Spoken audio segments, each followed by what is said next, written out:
And I'm now recording. So welcome everyone. My name is Celeste. My name is Celeste Morris, and I am sharing with you today something I've prepared deeply from my heart and from my womb. This presentation that I'm providing today is called The Cosmic Cowgirl's Guide to Grief and Joy. And it is deeply my honor, from high kick to the heavens, that I am standing here today on both my feet, grounded deeply, my heart to the sky, stardust in my eyes. Sharing the cosmic cowgirl way, rendered from deep grief and deep, deep embodied joy. I am a weeping woman. I am a woman of water. I am a daughter of the eternal flame and a great-granddaughter of the stars. My mother is Ruth. My father is Murray. I am wife to Bradley and mother of Soren Magic.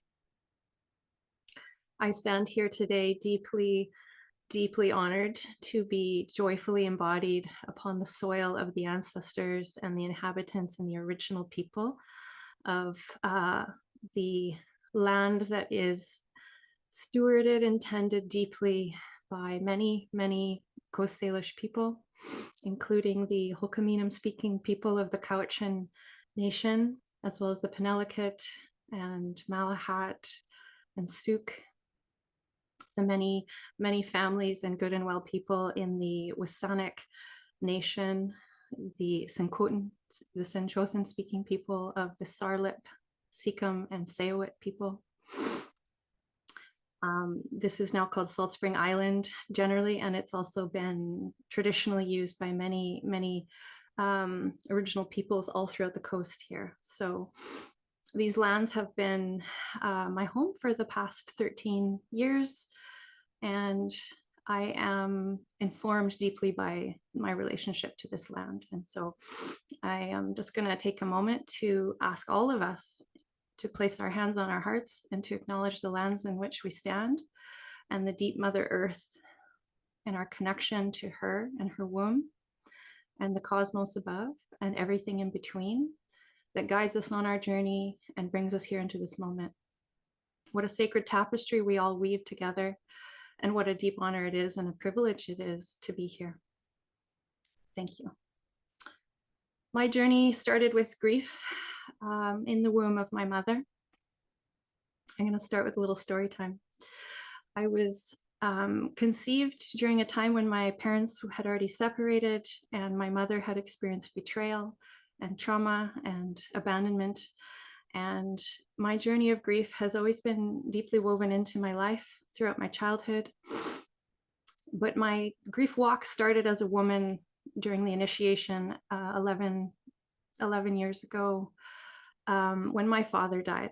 And it was during a time where, well, he had been estranged from me for many years, at least about 15 years, because he had ended his life 13 years ago after a long journey of alcoholism and mental illness and estrangement. And so when my father died, I recognized deeply the opportunity that was presented to me. The way in which things moved through my heart opened me deeply and widely. And I recognized the threshold that I was on at the age of 33 to use my grief as an opportunity to cleanse my heart and to cleanse my womb, to address my ancestral inheritance and the weight of my lineage that had been dancing in my family line for many, many, many, many generations. I knew I wanted to become a mother, and so I knew this was an opportunity to cleanse and renew myself so that I could consciously prepare for the arrival of my child or children and be more equipped to parent them, and then also to be less likely to pass on the ancestral burdens that had plagued my family for so long.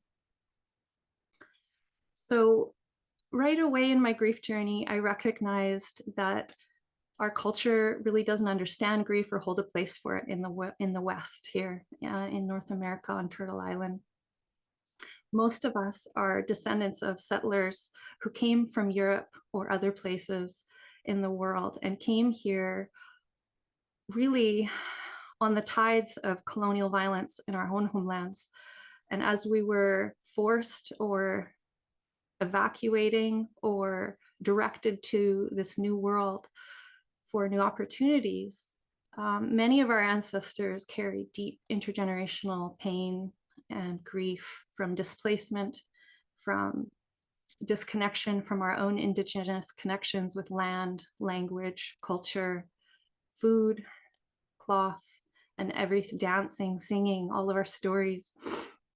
So my grief walk has also coincided with a deep ancestral remembrance as I weave the golden thread with my good and well ancestors far back in my line. I remember how to do this. And so my grief walk has been entwined with my rewilding and my decolonizing, so that I can remember how to sing, and I can remember how to tell story, and I can remember how to dance, and I can remember how to be a land tender, and I can remember how to be a community generator, and I can remember how to be a mother and a wife and a person and a womb in this world who feels deeply.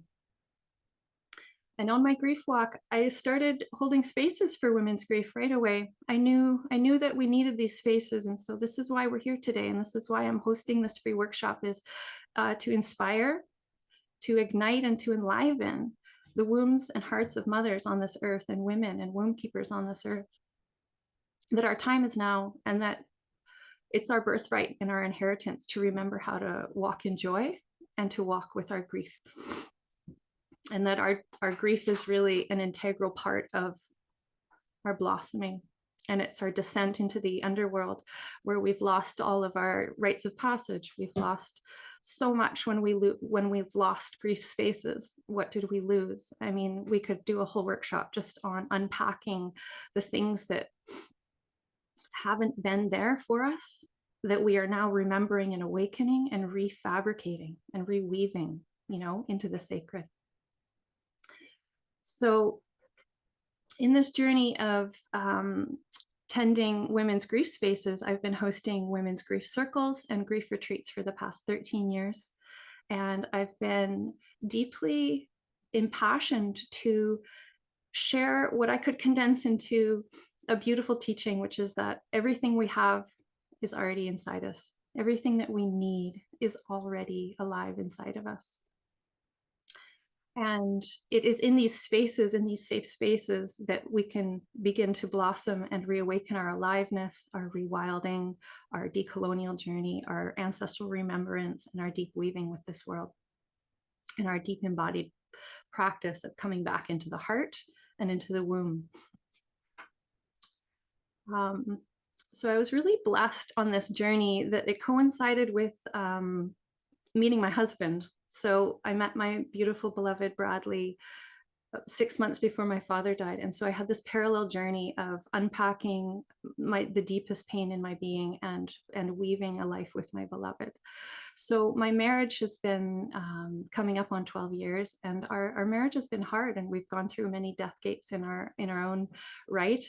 And we've just recently had a really beautiful reunion within our marriage. And I really attribute this to the deep embodied work that I've done with grief that has allowed me to unpack and reclaim the deepest aspects of my own power and my own inner marriage that made it possible for my relationship to blossom and prosper.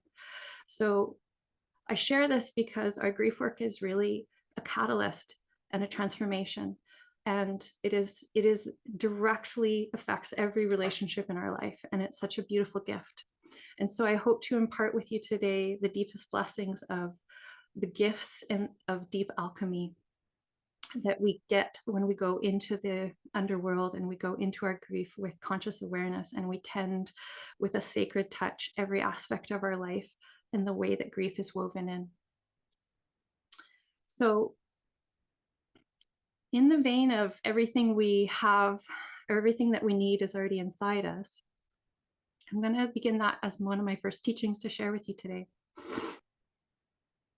So we have this innate physiological design. We have this primordial intelligence that already exists within us. Every single person on this earth is encoded with this deep wisdom. And I am a woman of wildness, and part of my conscious grief tending has included a very intentional choice to not read or take trainings or create mentorship opportunities for myself from others. I did not create any external pathways to learn about grief. So everything that I share comes from a self-sourced place and a place of awakening. And so this is what I want to share with you, because I really believe that within your own innate design and your own primordial intelligence, that you have everything you need within you to activate the latent grief tending abilities that already exist within you. This deep ancestral remembrance comes forward and through us when we clear ourselves and we become available. And it is activated, it is activated by the holy breath.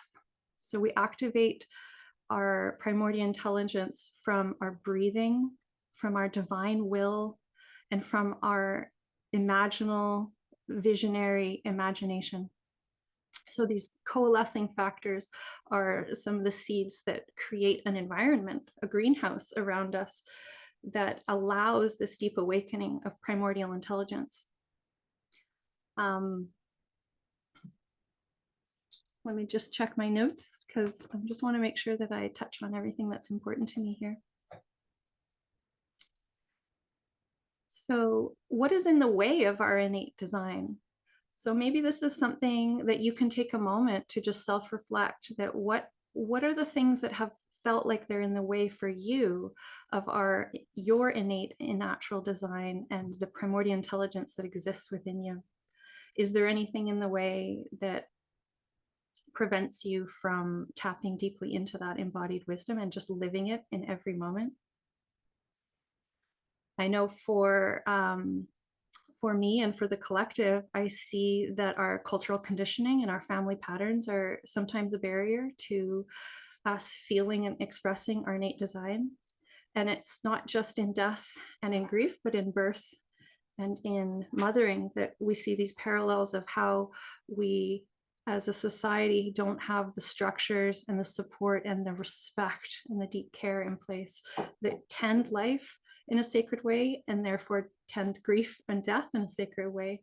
So because we are grief illiterate as a culture, because we are afraid of death, because we are in love with glorifying youth and immaturity, that we don't have a place for our elders to be as revered and held, and our wise women, you know, so these thresholds that we cross from birth to menarche to motherhood and or marriage and motherhood, and like menopause and eldership, these deep important thresholds, they've been lost.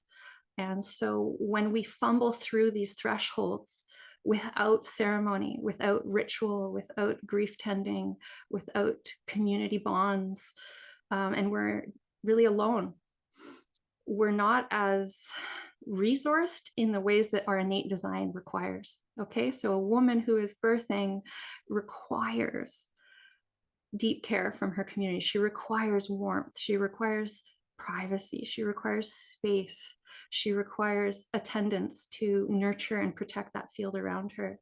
So when these things are missing, or impeding how we experience ourselves, we have the divine responsibility right now as cycle breakers and women of wildness to remember and to tend that for ourselves. And so in a sense, fortunately, we are able, and unfortunately, it's also a little challenging and hard, but it is entirely possible to self-source yourself because of this inbuilt source connection that every human has. And that source connection can be amplified and tuned in with and increased, and those things that impede it can be removed. They fall away, just like source connection might be like a radio receiver in you, and you might have lots of blankets on top of it. So it might be hard to hear, but everybody has it. And so what we can do when we retap into our innate design is we're creating what I call a safe space for grief. And this is like one of the most first things that is super essential for anybody taking a path of grief work and grief walking and tending is allowing yourself to create a safe space around yourself.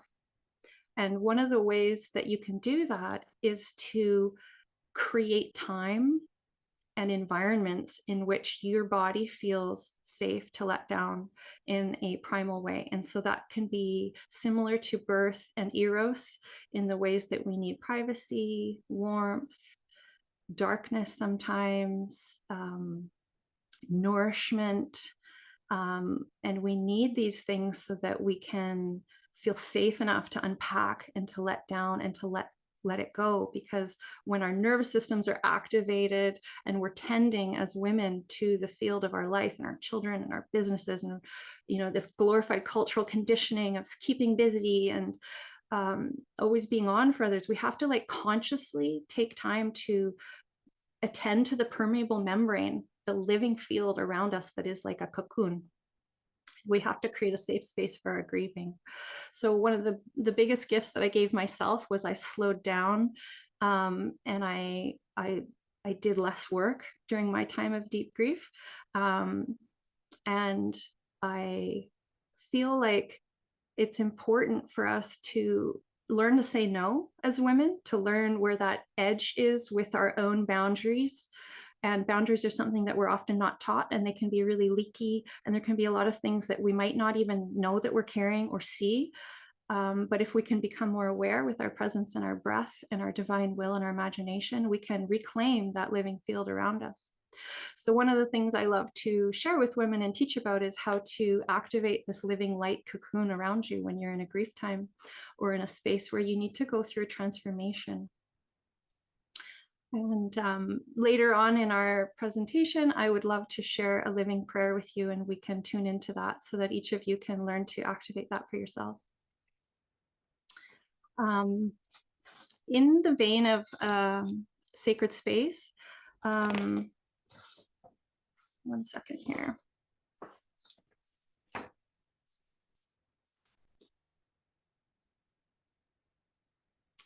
One of the most primal things that we need to do is tap into the primordial elixir of silence in our safe space. So safe space for grief means quieting and slowing down and coming down to a place of stillness and a resting point in which all of us can arrive. So I kind of think of our entire field of energy around our body to have like an assemblage point, places where all the light comes in and coalesces into a fractal of wholeness. And the silence is the great gatekeeper of all that is. It is the great noise of the void, and it is the deep primordial wisdom that lives within us is activated and remembered from the birthplace of silence. So we have so far been talking about the threshold of grief being an incredible opportunity. We've talked about the importance of creating a very safe space for grief and an intentional space for grief, and in slowing down and embracing silence. And this creates a place for us to move fast by going slow. So the most alchemical things happen when we actually slow down enough for everything to come together and for that transformation to alchemize, and that shifts just happen spontaneously through the living field, the universal light and the love that moves through our body temple unhindered. In creating a sacred space for yourself for grief, I highly recommend creating an altar in your home and possibly tending a grief altar. You could do this in your home by creating something extremely simple or completely elaborate that includes photos of your ancestors, plants, bones, feathers. You can bring in all these different medicine keepers to help you. But one of the easiest ways to do this is just to include a flame and a candle tending, so that you're lighting a candle every single day to honor that time of your presencing in the silence of grief. And that can last literally just for a few moments. It's just important that you do it every day, and that you're taking time to presence deeply with grief, and to welcome it as a guest at your table. When we move fast by going slow is because what we're doing is we are acknowledging transferring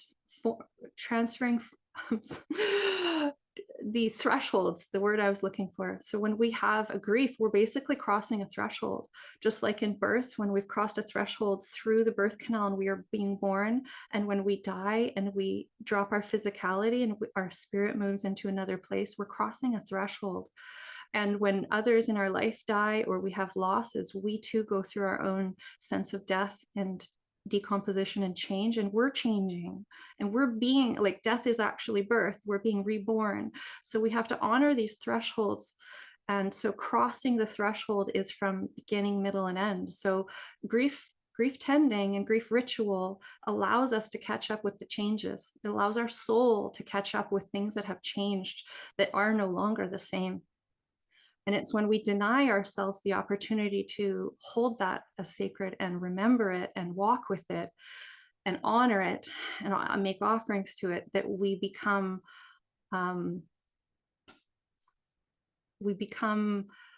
you know, the word I'm looking for is like we're in an unalignment with the field that's naturally occurring. So we're fumbling and we're having a harder time because we're not already on board with like this giant flow that's already happening. Undigested grief, you know, when we don't cross these thresholds with care, it gets stored in our body and it gets stored in our lineage. And so we pass it on to our children and we inherit it from our ancestors when it hasn't been digested. So the reality is that most of us as women are carrying a very, very heavy load. And so when we get initiated by deep grief or a huge threshold change like menarche or motherhood or menopause, we're basically opening the door for what's been waiting to start coming through, to be seen. And that can feel incredibly dysregulating and ungrounding and disorienting, because grief is naturally like that, but it's also because of the immensity of the load. I know how that is, and I just want to put a little drop in the bucket that sometimes you just really can't control grief. It's wild. You know, it's like the greatest gift and lesson in motherhood and life is recognizing that we're not actually in control of anything. And so this releasing of control is a really essential ingredient in our recipe, just like surrendering to the divine will and the highest will, and recognizing grief as an unexpected guest, as an opportunity. That means when you welcome that guest, that you don't know what's going to show up and you can't control how that's going to show up, but you can learn to ride the dragon. Okay, we cannot control that dragon, but we can learn to ride it. And it doesn't need you to feed it, but you need to feed it. So in that, we make our recipes, we make our beauty offerings, we welcome that, and we can learn to deal with what has arrived by getting fully present in the moment, to see where our assemblage point is tuning up with the universal field, and allowing ourselves to thread the golden thread with our good and well ancestors who stand at our back, also to remember how we are going to tend this. And the whole point is that you know how to do this. It's in your bones, it's in your blood, it's in your heart, it's in your womb, and it's in your throat, and it's all connected, and it's up to you to move the energy. So the greatest gift we can give grief is give it a place to move. So moving energy is an essential part of our grief tending, and there's so many ways that we can do that. One of the things that we can do to let energy move through our body is to give ourselves these deep dives, these times and spaces, this cocoon of light, this sacred space where we're saying, yeah, okay, I'm here. I'm here.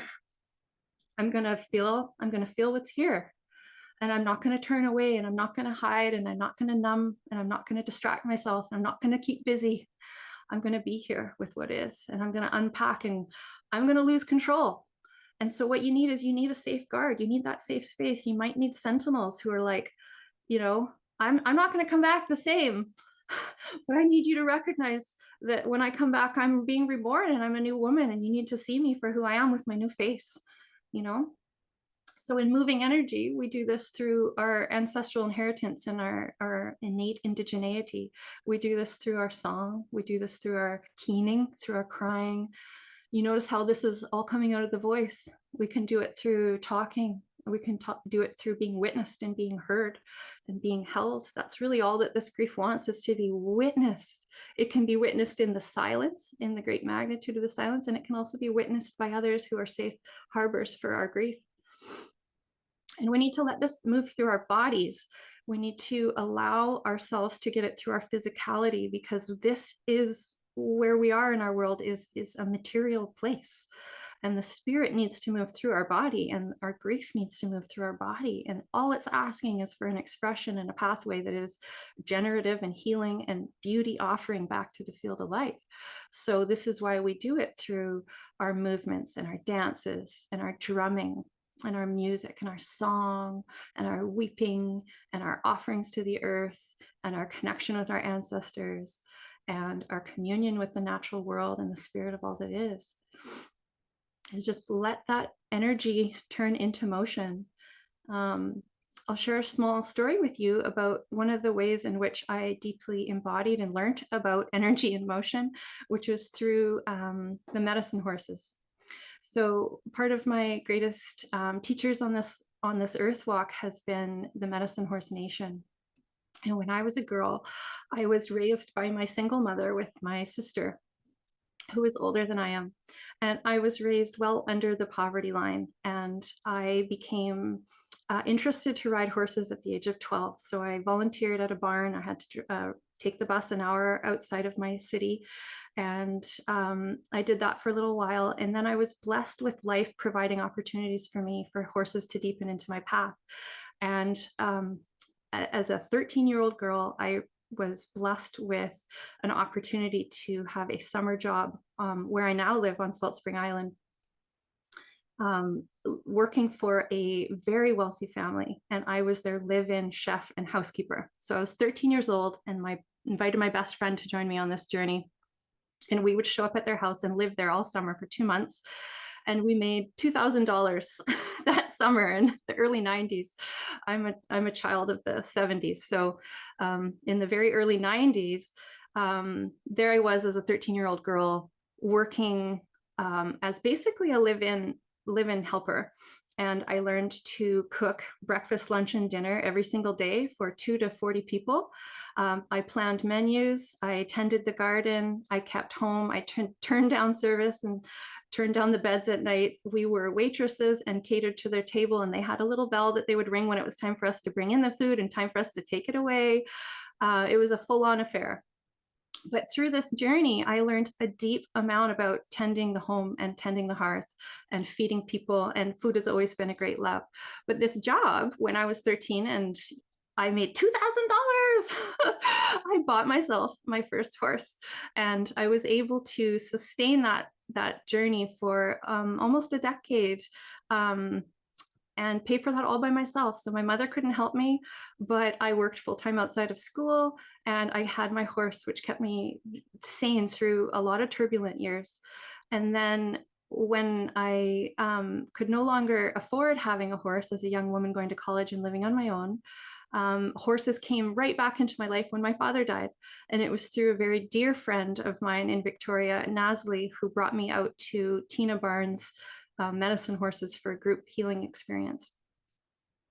And what happened to me when I encountered this herd was something really miraculous. And I ended up spending a lot more time there, and I ended up taking every opportunity I could to be with this herd, or to be around and witness Tina and the medicine horses and the way of the medicine horse. And what happened for me was a deep, deep, deep remembrance. When I was with this herd, it was like everything in my soul sang, and I was like, oh, I know this, and this is, I know this. And it was like I took the whiteboard eraser in my mind and I cleared everything I thought I knew about horses. And I started from ground zero, and I just learned from them how to move energy through my body, because what I recognized they were doing was moving from a place of being companioned with humans for centuries and thousands of years and doing a lot of work for us. And the horse nation is moving into a time of being teachers for us, and they're no longer shouldering the burdens for us. And so this group of horses are an incredible way showers. And in my time with them, I learned an incredible amount about moving energy through your body, and the true gift that that gave me early on in my grief journey was immeasurable. And so that is something that I love to share with people, is just the magic of, if you've ever been around animals like that cat who's right here with you and small children, you'll notice that animals and small children don't have the things in the way that we carry as adults or as people who have been conditioned in a different way. And you'll notice that their bodies will move intuitively and freely, and every single motion that they take with their body is intentional and is directed at moving energy through their system. So you might come into contact with being with a herd of horses and noticing that just like all the horses are really far away from me and they're all eating grass. And so what does that tell me? It tells me that like the energy field of my being is that like maybe an hour into hanging out, they're all really close to me. So it's taking them that much time to just move the energetic field enough to get closer so that they're remaining in their comfort. It's all that they're actually doing, is they're not doing energy work on others. They're just literally redirecting the energy through their body from coming into contact with the field of energy of my body. They're sensing my imbalances and it's uncomfortable in their body. So they're just redirecting themselves to make themselves more comfortable. And in turn, that deep pulse is creating a space for my body to do the same in co-regulation and deep coherence with love. Because horses have an incredible gift of a huge heart field around their body, medicine horses in particular. I'm going on a little horsey rant because I could just talk for days about horses. It's my deep joy. So we're moving fast by going slow. We're creating sacred space. Everything we need is already inside us. We're moving the energy in motion. The magic sauce is our breath, our will, and our imagination. One thing I'd like to touch on that I learned deeply with the medicine herd is something that we call no fix, no agenda. And this is a really important piece when we're bringing it into our grief walk, is recognizing that whiteboard in the mind and clearing it, because grief is not a brain event, okay? It's not a logical thing. It's not a mental field thing. It's definitely a body thing and a heart thing. It's definitely a womb thing and a spirit thing. No fix, no agenda means that we're arriving at the threshold and we're holding sacred the story, and we're holding sacred what is, and what is might include what happened, and what is might include where we're going. But what we do is we hold that with so much sacredness, and then we literally throw it out. We're not throwing it out like it's not sacred. We're literally holding it as sacred, but releasing the control and allowing spirit and love and unified field to guide the way. So that's the no agenda. It's none agenda from us. Okay. So horses know when you have an agenda, our children know when we have an agenda, and the agenda itself is not conducive to healthy grief flow. And so we're like basically recalibrating our divine innocence, right? So we're just like coming back to a place of not having any sense of agenda to control the outcome of our grief, to fix our grief, because that's a stress response. You know, we can have stress responses that include freezing, fighting, fawning, and fixing. and so we just have to like really recognize what's going on in our own nervous system at every breath with grief, so that we're not just rushing to fix, because you know what it feels like when you're in a space of deep grief and you're in an altered state of reality, like the birthing trance, like the grief trance.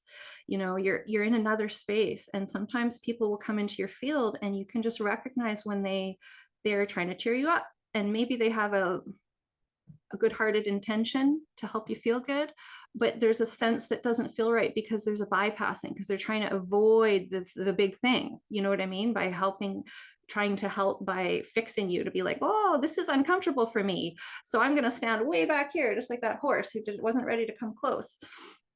So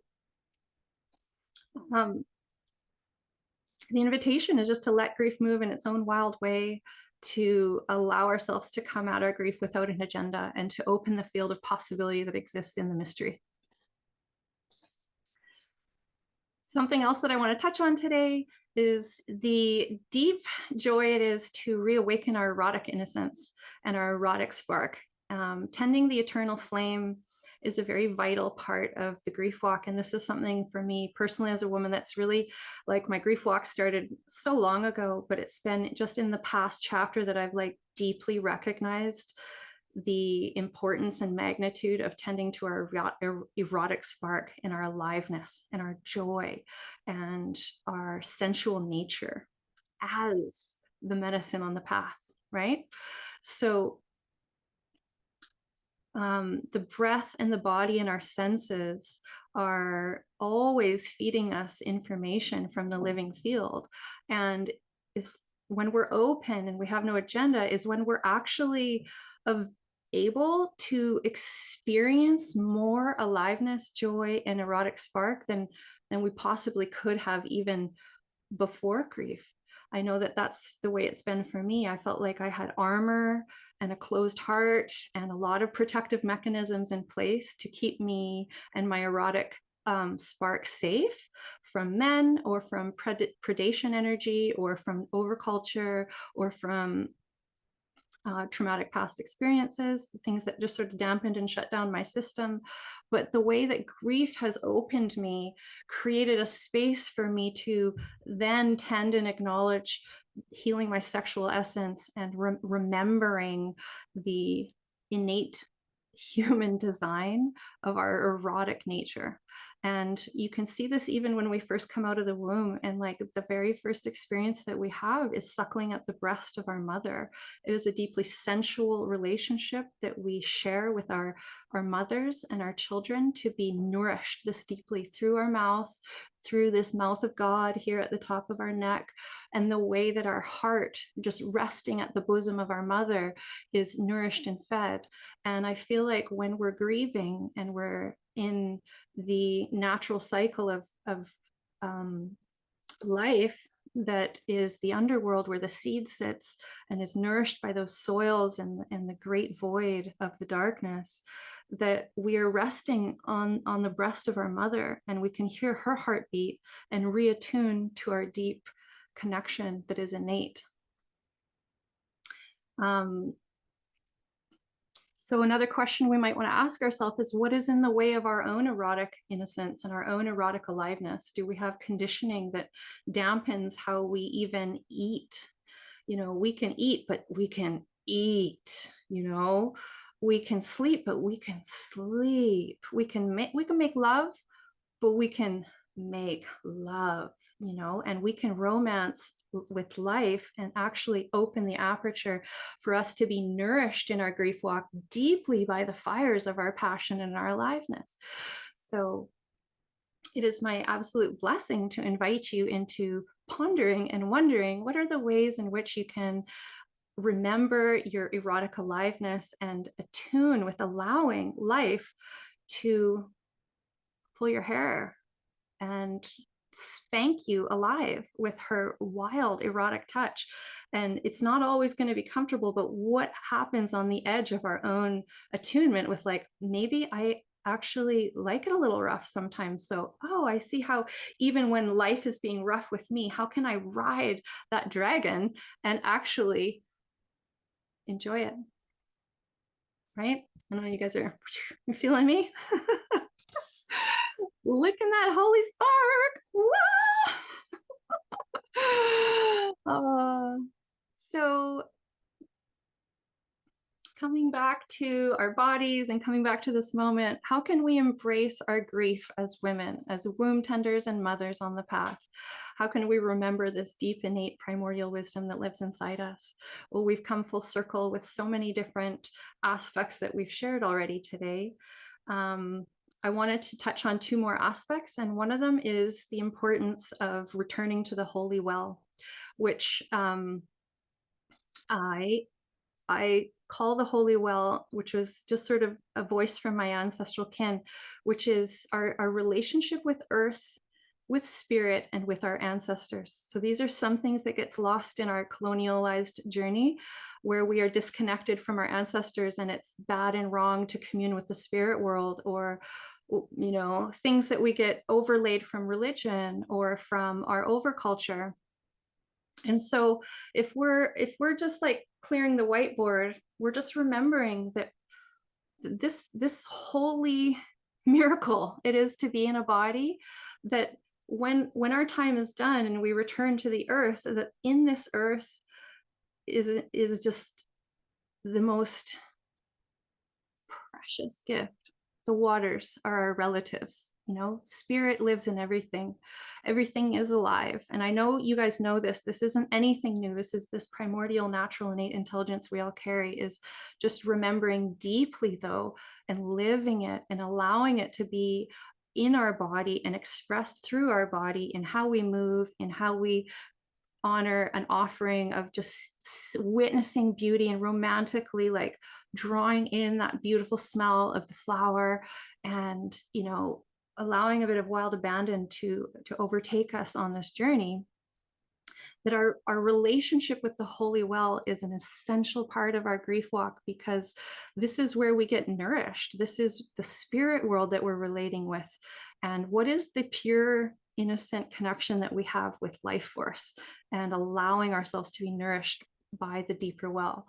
So I have a family line that has not passed on any stories. I have a family line that has not passed on any recipes. I have a family line that has not shared with me our origins. I've done a little digging. I've had the blessing of some of my ancestral kin a few generations back becoming known to sort of direct the multi-generational landing on North American Turtle Island, to where I come from. But it was really when I've deeply reintegrated with my father's death, and which led to my ancestral reconnection.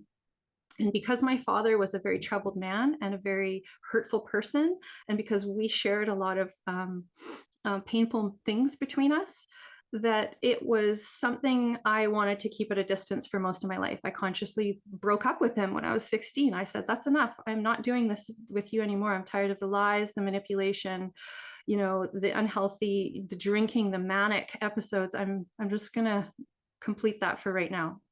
And that's why we didn't talk until he, I didn't get to closure or completion with him. But when he died, and then my unwinding journey of allowing myself to unwind 20 years of just working hard to make it happen, to pay for my horses, to go to college, to work, to do this stuff. It's like when grief hit, I just kind of like dropped down and let myself go into the forest, and I unwound. And it was out in the woods one day, I remember very deeply, when I felt like I had a reunion with him, where I welcomed him back into my heart as my kin. It was like the most special gift, because the truth is I really loved my father, and I still do. But when it's complicated and there's a lot of pain in the way with our grief, it can be, it can take some time. But ancestral reconnection is such a vital part of our grief journey, because our ancestors are standing there and they really want to help us, and they really have a lot of gifts for us. Even though we've inherited wounds, there's also these really deep crystallized golden threads of beauty that want to come through. And so I'm standing here today with my 2 feet on the ground and my heart open and the stardust in my eyes, because of my ancestral kin who are talking through me, who are giving me teachings, who are relating to me. And it's when we can remember our innate ability to communicate with spirit and the ancestors that we become well-nourished women. on the path through all of our transitions and transformations.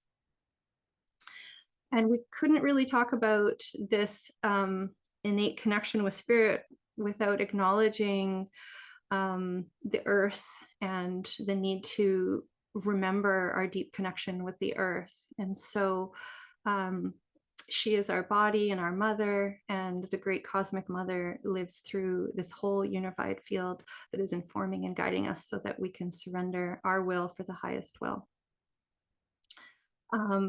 Community is a really important piece that I'd love to touch on today, because community is something that we couldn't do. We can't do grief without community, which is why I've always been passionate to create spaces for women, is because we need one another and we can't do this alone.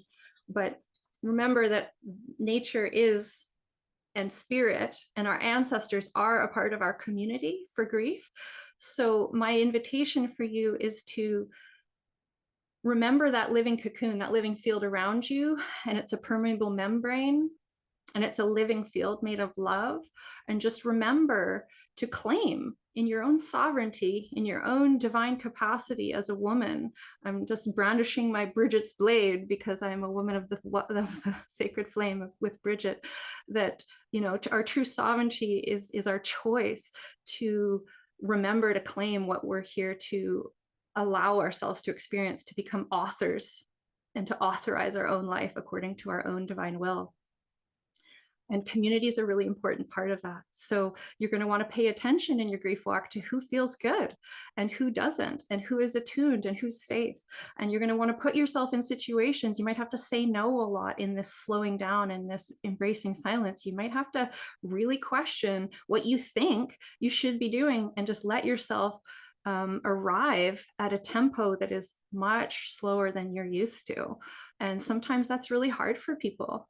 It can be really hard for people when there's literal responsibilities that we're needing to attend to that require us to operate in a way that is completely foreign to the grieving heart.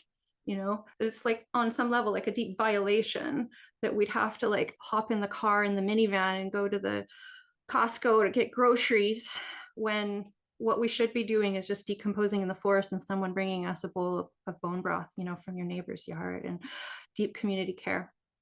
So community is vital, and we all have the capability to deepen our community bonds. And one of the best ways we can do this is actually to also give. And so we can choose those in our life that we want to give to, and we can make offerings of beauty to our community in service to the whole. So something that has been deeply nourishing on my path of grief, and this little story is relevant to my grief walk and my recent life, because as I mentioned at the beginning, I was conceived in a time of sorrow and betrayal and trauma, and life, as the way the magic works, has brought in a community member in my local community who is going through something that is very similar to what I came into the world in. And so it was in this gift that I had of helping her with a meal train and bringing food and bringing resources into the community field so that other mothers could come and support this woman, that nourished something so deeply in me, I don't even think I could articulate it. But life is always giving us these experiences and opportunities. And so it's about such a precious gift to be able to remember how to do community. And most of that has a lot to do with our giving and our receiving, and this interchange that we have with life. And so I'm just going to check the time. Great. Well, we're close to the end of our time here together today. I want to come full circle and thank each of you for the vulnerability that it required for you to show up today for your grief, to learn about your grief, to let you know what a deep honor it is that you came close to my hearth fire today, to allow yourself to be warmed by my heart and some of the flames of my own alchemy, the own gold that I carry. I feel like what we're doing is we're all weaving together. And this shawl was given to me just this week as a gift from a community member. I just literally, this woman moved to the island, and I brought her all these plants. I just said, oh, I feel like I just really need to bring you these medicine plants.